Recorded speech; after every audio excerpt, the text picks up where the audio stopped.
Hello, welcome back to Reproductive Care Conversations. I'm Ola Davis. And I'm Yasmin Usmani. We're so excited that you're joining us for episode number 3 of our podcast. Yes, so today we're going to be discussing donor gametes, cryopreservation, storage and shipment of gametes. And when I say that, I mean sperm and eggs, and some behind the scenes logistics. So, We are extremely excited to be joined by Haimant Bissessar today. He's the president of CanAm Cryo Services. It's wonderful to put a face to the name that so many of our patients know just from accessing CanAm for their treatments. Haymond has extensive experience in the field of assisted reproductive technologies. He has a keen interest in regulations, and he has a team at CanAm that specializes in the import and distribution of quality donor sperm and eggs. thank you so much for joining us today. We really appreciate it. By no means was that an extensive introduction, but if you could please tell us more about yourself, Haymant, and about the journey that brought you to this role. Well, thank you for having me on your podcast. I'm very excited. My history goes back a long way, 40 plus years. I started in 1985. I had just graduated a Bachelor of Science degree from McMaster University, and I was hired to work as a technician in the reproductive biology department. At that time, the hospital was setting up their IVF program, so they had done a pilot study in 1984, and they were in the process of establishing a frozen donor sperm bank. So prior to 1985, they were using freshly ejaculated sperm to inseminate the patients. But because of the risk of the transmission of HIV virus in semen, they wanted to transition to frozen donor sperm, whereby the donor can be tested for infectious diseases prior to the freezing of the sample. The sperm would quarantine for 6+ months. The donor retested, and if all the results were negative, the donor sperm can be used for insemination. So I just happened to be at sort of the right place at the right time. Right at the moment of inception of this whole concept that we all live with today, eh? And at what point in your career did you decide, like, this is the pathway that I'm moving forward on? This is the kind of the niche aspect of fertility that is for me. Yeah, it was exciting back in '85. As you mentioned, it was the sort of start of the IVF procedure in Canada, and a lot of hospital-based programs were setting up clinics. So it was nice to be at the start of it, and I've seen the progression. So I was always excited about reproductive health and reproductive technology, and it just happened to be at the right place. Donor sperm was always an interest for me because I was always interested to know why would men donate sperm. So it's been an interesting journey, um, and regulations was always part of what I was interested in also. Yeah. So we all kind of, um, function or live and die by the Assisted Human Reproduction Act and the Health Canada, regulations. Um, what's part of the whole interesting picture is the difference between like how the Canadian regulations function versus the US, and you really serve to bridge that gap for Canadian patients. And so I think just to kind of summarize for our viewers, the Assisted Human Reproduction Act of Canada doesn't allow Canadians to receive payment for donation of eggs, sperm, and so therefore there's not necessarily that type of market drive for people to donate kind of freely. There's not that financial incentive, but in the United States there is that type of incentive. So you have people donating eggs and sperm often for financial gain once they've met certain criteria, but it's not the same in Canada, and that's a barrier to care. Yeah, I mean, we can talk about the history of regulations and guidelines in Canada going back to the late '80s, but that'll take us a couple of hours conversation. So I'll keep it short. So in Canada, we had because I mentioned it before, the HIV in semen. Canadian Fertility and Andrology Society established a working group in 1986 to look at guidelines where their members can follow. The first guidelines came out in 1988, and they were updated again in 1992 and 1996. In 1996, Health Canada took the CFAS guidelines and made them into regulations. So they were mandatory requirements for screening of sperm donors. If we fast forward to 1999, Health Canada was notified by an Ontario sperm bank that they weren't following the testing as prescribed in the regulations. And what happened in 1999, Health Canada shut down all the sperm banks. So they had identified 52 sperm banks in Canada. Now we didn't have 50 sperm banks because every physician that was using donor sperm was classified as a sperm bank. Very interesting.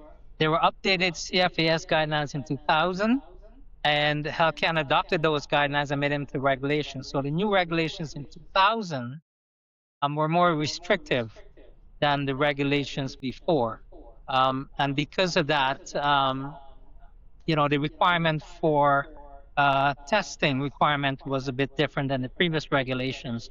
So at that time, I mentioned all the sperm banks shut down, and McMaster also closed their sperm bank. They couldn't meet the new requirements. So that's how CanAm was started. We were looking to source donor sperm for patients at the hospital. And we ended up looking at the US because they had the regulatory requirements and the testing requirements. And CanAm was started just to provide donor sperm for our patients. Now, you mentioned the Assisted Human Reproduction Act that came out, of course, in 2004. And the AHR Act was a combination of decades-long, looking at regulations and guidelines and industry input as well as stakeholders' input. So it started in 1989, where the Conservative government established the Royal Commission on New Reproductive Technology.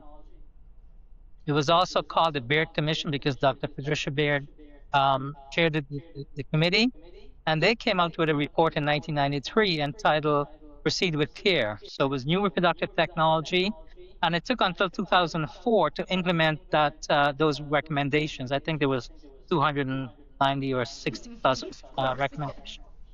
And it took successive governments, but in 2004, it's when the non-payment of gamete donors happens. Prior to 2004, the donors can be paid a nominal amount for the time they spent in donation. So it wasn't necessarily for the sperm sample itself, but in 2004, the regulations prohibit payment. So the donors can only be reimbursed for receipted expenses. There's a long history that we can talk about another time about the Quebec challenge to these regulations and the practice of medicine being under provincial jurisdiction.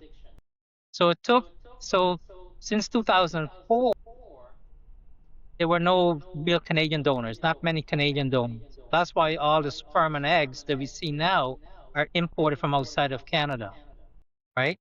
And then the regulations, we had new regulations in 2020, and those are the regulations that we are working under at this time. Okay, that you are, a historian. This is amazing because, as I've met you first in 2011, when I was a first-year resident doing a rotation at McMaster. I remember when I first met you, and it's so interesting to know this history leading up to what is part of our day-to-day. It's definitely built on a foundation, and you were a very big part of that. Mm-hmm. Well, thank you very much. Yes, it's been a real. Our team here at CanAm are interested in regulations. We had some input into the Health Canada drafting of the regulations, and then finally the implementation of the regulations in 2020. And what you notice with these new regulations in 2020 is Health Canada aligned those regulations with those of the FDA in the US. So if the donors and the samples are compliant, not 100%, with the FDA regulations, they should be compliant with the Canadian regulations. There's some nuances, but not a big difference as we saw with the old regulation. Yeah, exactly. So what exactly is CanAm's role? So we Oh. know they import and distribute, but in more simpler terms, like what does that mean? So CanAm is an importer and distributor under the semen regulation or the Canada sperm and ovum regulations. And what that means is that we source donor gametes, sperm, and eggs from outside of Canada. So all of our donor sperm samples come from the U.S. Our donor eggs come from the U.S. and Europe. Uh, Under the regulations, we're required to make sure that the labeling of the samples are appropriate or conform to the regulations. There's storage requirements and shipping requirements. So CanAm acts as a conduit to get those donor gametes from the suppliers outside of Canada to the fertility clinics in Canada.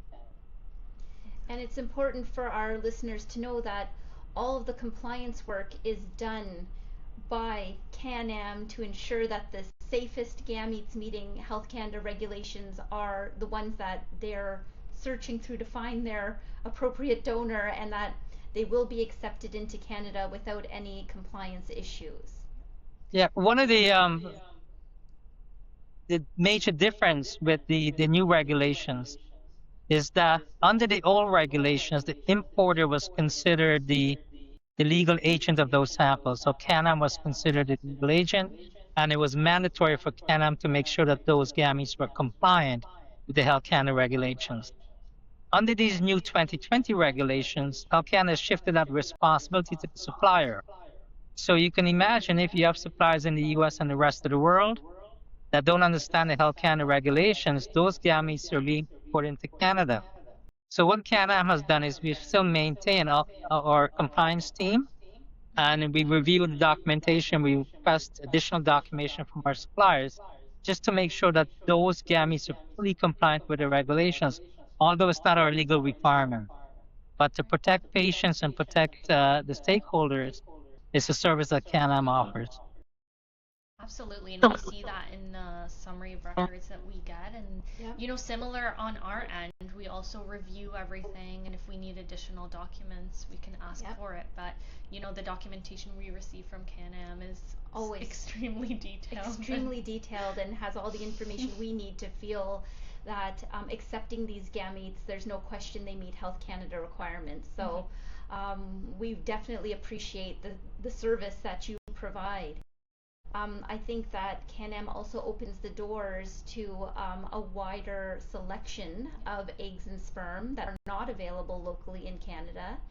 And I know that I've talked to you about this before, but during my training, what I understood is that some of the most difficult eggs to source are of Asian background, and second to that are kind of Southeast Asian eggs. Has anything changed in that way? Like, has there been a shift in which donors seem to be more forthcoming, or are there more, I guess, regulation meeting donor banks that are arising to meet these needs? Yeah, it's difficult. I mean, donor eggs are in such high demand that those eggs, a lot of them don't make it to Canada because they're sold elsewhere where, the suppliers can make more money, to be honest with you. Um, but, we've recently, and you probably saw a news release yesterday where CanAm has renewed their relationship with Asian Egg Bank. So Asian Egg Bank is located in San Diego. They're focused on recruiting Asian donors of Asian ancestry, including Indian donors. So what we're hoping is that in the next 6 months or so, you'll see a large increase in the number of Asian donors, including East Indian donors. Okay, wonderful. Because as you know, where our clinic is located, Mississauga, kind of Brampton, kind of Toronto border, like there's a lot of Southeast Asian people that are looking to avail from donor eggs. So that's wonderful news. It is really good news, and we're happy to partner again with Asian Egg Bank, leading organization in the U.S., IVF clinic. So we're very happy to renew that relationship with them. Yeah, that's great to hear. I might shift topics a little bit now, Sure. and I know we've been discussing donor eggs and sperm, but I want to pose the question, um, why do you think individuals or families choose to use donor gametes? And I might, ask for your view on Oh, this, Dr. Usmani, as you sure. deal with a lot of the patient populations that would. Sure. Well, I guess just from, clinic and day-to-day encounters with patients, like how people grow their families, is very much based on how their journey to date has gone. So whether it's a single woman who maybe has decided that she's going to go at it as an individual and find donor sperm, or an advanced reproductive age woman that has done her due diligence and tried to the furthest extreme with her own egg and found to be unsuccessful, to look to use donor eggs in that way. We also, have the directed donor program where you may have a known egg donor, like a sister or a niece, or a directed sperm donor who may be like the brother of a partner or a friend that you're just wanting to be that component to the family. So we do it all, but I think it's very individual based on their journey to date. So what I find most helpful is that we have a donor coordinator who will walk that patient through how to access CanAm services. And CanAm has very strong patient support as well. So what I kind of describe it as is a little bit like a catalog. So you can filter the results based on height, ethnicity, hair color, whatever may be important to you. And there's also a genetic screening component that we provide to help make sure that carrier screening is part of the donor selection to help find the best donor that's suited. And so whether it's eggs or sperm, at least we know it's Health Canada compliant, and when it comes to the clinic, we'll help these patients complete that last step of their journey with the donor gametes. That's amazing. That actually answered what I wanted to ask next to Haimant, which is how does one choose a donor, whether it's for eggs or sperm? And I think it is through like the coordinators on our end and on CanAm's end, and just going through online and looking, and again doing that donor matching also on the genetics level. That's right. One thing, Haimant, we get asked a lot about are some of the guarantees with donor gametes, like particularly eggs. And I guess what I've come to learn is that the guarantees can vary from egg bank to egg bank. Do you have any kind of insight into how the particular egg banks have their guarantees kind of developed over time? Is there any plan to kind of make it homogenous, or is each egg bank just going to have a different guarantee program? Yeah, I mean, across the board with all the banks, the guarantee is one blastocyst with the purchase of 6 eggs, Okay. assuming that the sperm quality meets minimum criteria. So that's the standard across in the industry. And just to mention, the cost of donor eggs have increased about 40% since the pandemic. So it's gotten really, really expensive, and especially for Canadian patients, because you're paying egg donors, or the donor eggs come from the US. There's a foreign currency exchange rate there, so it's really, really expensive. And that is the reason why we look towards Europe to source donor eggs from Europe, so in the EU, because those donor eggs probably about 20 to 30% cheaper than the eggs from the US with the same guarantee and the same quality, right? Some of the banks in Europe are offering, a 2 blastocyst guarantee, the purchase of 8 eggs, and there's multiple replacements. So if you don't attain that blastocyst, 8 eggs, you get replacement eggs, a one-time replacement egg. So we're looking at ways to better support the patients and to source affordable eggs. I know affordable is a strange word because these eggs are so expensive. But we're looking at jurisdictions that's, Western countries in the EU and the US, where we can get quality donor eggs for the patients.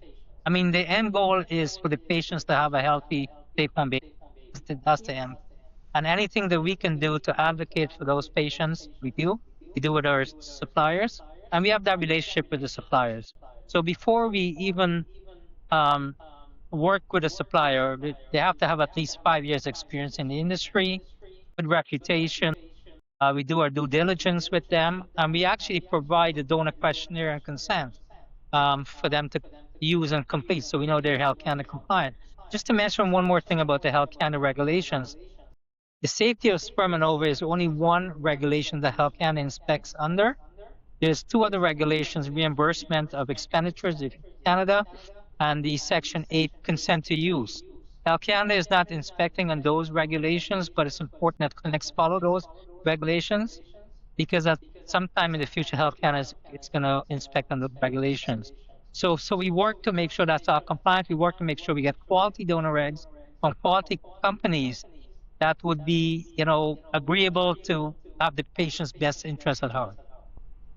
Okay, no, that's wonderful, and to hear about some improved guarantees that will only go to support the patient's journey even more, because it's such a process to select a short list of donors, and then to go through the donor matching, and then to have the eggs, and to not have an embryo, not have that outcome.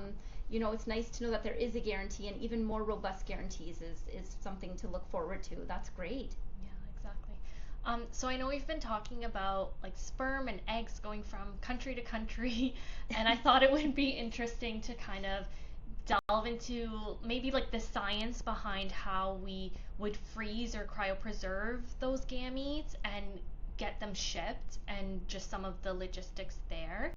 And so beginning with cryopreservation, so I can talk a little bit to that because of course in like an IVF lab we're also doing sperm freezing, egg freezing, and following similar protocols, and it's basically just putting it into cryoprotectant solutions, in which then you can do like controlled cooling, so whether that's vitrification, so very fast cooling in liquid nitrogen, and then those eggs and sperm can then be stored for many years in liquid nitrogen. And for us, where they're stored is in these cryo tanks, and they are filled with liquid nitrogen, and they are monitored 24/7. So they have sensors for temperature, they have sensors for liquid nitrogen levels, and they have alarms that will call us, and that will make sure we deal with any, um, any sense of a low level or a low temperature. However, there are daily and weekly and monthly quality checks to ensure that that doesn't happen as well. Yeah. So I describe it like a 365-day daycare here at RCC, where we're looking after the eggs and the sperm and all the other cryopreserved materials. Yeah, exactly. Mm-hmm. And then there's the shipping portion. Haimant, if you I don't know if you have anything to add to anything I've said. I'm sure your storage facilities are more vast than, a single IVF clinic. And if you want to speak to shipping a little bit. Sure. Yeah, I mean the storage is as you explained. They're stored in liquid nitrogen mostly, which is minus 196 degrees Celsius. And once you store in liquid nitrogen at below minus 132, there's no biological activity. So you can actually keep these things for about 1,000 years. So the sperm can be good 1,000 years from now. Babies have been born with frozen sperm. Theoretically. But we've had babies born from sperm that's been frozen over 50 years. Wow. And embryos over 30 years. So there's no degradation of the quality of these samples. And that's why it's important when we ship them that we maintain temperature of at least minus 150 degrees Celsius. So in terms of the shipping, there's specialized shipping tanks that's charged, let's say, filled with liquid nitrogen. There's absorbent material in the tank, so there's no real liquid. So it's exempt from the International Association of Transport, so it's not a dangerous goods. The tanks are validated to make sure that they will hold the maintained temperature of minus at least 150 degrees Celsius for at least 7 to 10 days, depending on the size and the make of the tank. So when we ship samples to, let's say, donor eggs to a clinic, the tanks are validated the day of shipping. So we know that this tank is good to hold a sample for, let's say, 10 days. If the clinic is within the GTA, they're shipped with a local hand carry courier. So the courier picks up the tank from us and takes it to the clinic. And with donor eggs, there's a temperature logger on the tank. So once the tank gets to the clinic can look at the temperature and see it's been maintained. Once the tank gets back to us, we can download a graph to demonstrate that the temperature in the tank was maintained for that time of transport, right? So we know the integrity of the eggs or sperm has been maintained. Now there's a difference between donor eggs and donor sperm in terms of handling and storage. So donor eggs are very fragile. They're frozen, very small volume of media. So handling is crucial. And the same thing with the storage. As Paula mentioned, the tracking and the monitoring of these tanks. So it's a very robust system to store and to transport. Yeah, absolutely. And all to, and there's a difference with the cryobiology, right? With sperm, if you have a sample with millions of cells, it's different trying to, upon thaw, make sure that a big proportion is viable rather than when you're freezing a single cell like an egg where you want the one cell to be viable.